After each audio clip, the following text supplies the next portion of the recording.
Okay, administrative action. This is the big bad daddy of law. Section 33 of the Constitution says that everybody has right to fair administrative action, right? Everyone has, let me give you the wording exactly, everyone has the right to administrative action that is lawful, reasonable, and procedurally fair. Everyone whose rights have been adversely affected by administrative action has the right to be given written reasons.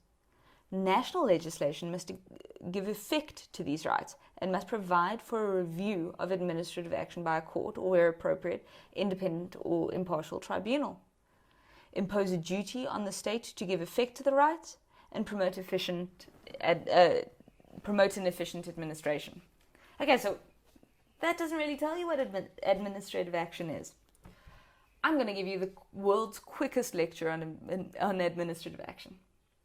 Administrative action is a decision by a decision by state through enabling legislation to give effect to policy or provisions of legislation to give effect to a right, or to give effect to the enabling legislation. So, it is not the creation of policy at a high level, i.e. the policy that goes on to create legislation. It is the implementation of the legislation through an enabling provision. A clear-cut, I feel like I'm explaining myself in a very circular way. A clear-cut example of this is everyone has a right to social welfare in South Africa. The Department of Social Security provides this through the distribution of grants. Traditionally, grants have always been given monthly at mobile, just for an example, through mobile cash transmission spots.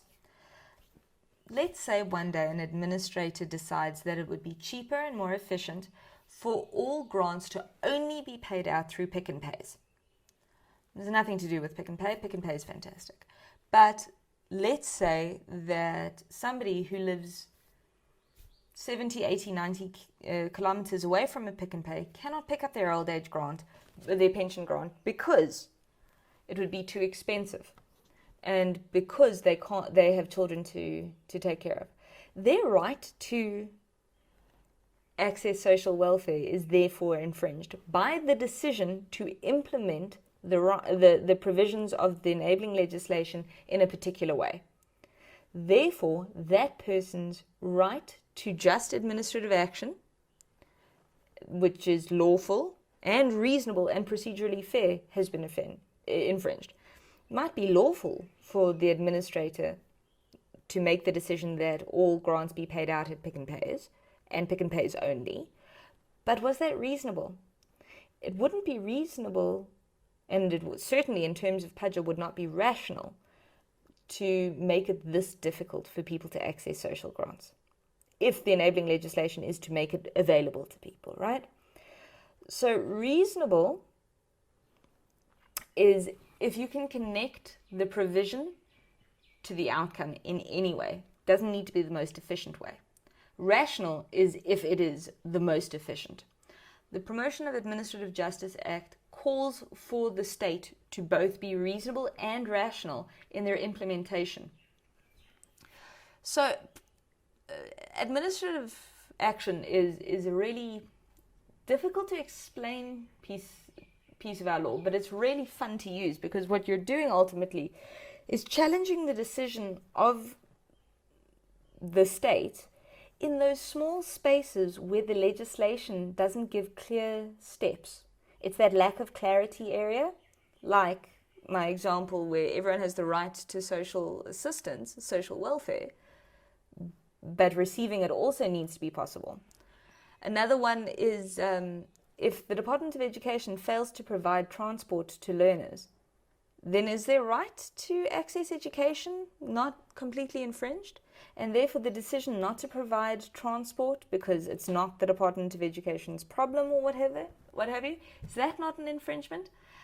We can find administrative action, both just and unjust, in a million different places in our public administration. So the first thing that we need to see is whether or not there is public power here, because administrative action only applies to public power. Private parties can be delegated by a public power to perform a public function. The one that comes to mind the quickest is Pick It Up. Pick It Up's a private company, but they still collect all our trash, right? They've been empowered by local government to have the contract to perform a public service. And that's exercise of public power. But there must be this enabling legislation. Then we need to see what the decision was that led to some form of infringement of either a right or a legitimate expectation. Then we need to launch the review process that Padga outlines. Now, I don't want to go into the deep, dark depths of administrative law. Suffice it to say that Cora Hoekster's book on the subject is the ultimate authority, and should you be wanting to look at any element of administrative law, I would seriously invest in that. The third edition is out. Please do not buy the second edition. Your book is also very, very detailed on what it is that needs to go into an administrative review. So please do take a look, specifically at pages 47 and 48 and 40.